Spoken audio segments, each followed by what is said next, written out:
বিয়ের আগে যে মেয়েটা এক গ্লাস পানিও ভরে খেত না, সে আজ পরিবারের সবাইকে সামলাচ্ছে এবং রান্নাবান্না করে খাওয়াচ্ছে। আর সবাইকে সামলিয়ে সংসারটা সুন্দরভাবে গুছিয়ে নিয়েছে। সব কিছু নিয়ে থাকছে আজকের এই ভিডিও। আসসালামু আলাইকুম, আমি শারমিন সুলতানা চলে এলাম আর একটি সুন্দর ভিডিও নিয়ে। আজকে সকাল সকালে আমি একটি সুন্দর ড্রেস মেকিং করার জন্য বসে পড়লাম মেশিনে। এই ড্রেসটা আজকে পুরোটাই মেকিং করব, এই জন্য সকাল সকাল বসে পড়েছি।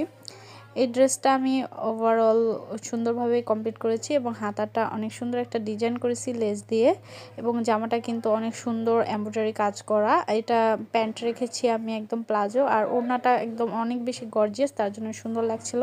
আমাদের পেজের মোস্ট ডিমান্ডিং একটি প্রোডাক্ট হচ্ছে এই বাটারফ্লাই নিকাব। এই নিকাবগুলো কিন্তু খুবই সহজে আপনারা ইজিলি যে কোনো জায়গায় পরতে পারেন এবং কমফোর্টেবল। এইদিকে আমি কিন্তু দুপুরের রান্নাটাও শুরু করে দিয়েছি। আজকে আমাকে অনেক কিছু রান্না করতে হবে, তাই এখানে আমি ডালটা রান্না করে নিচ্ছি।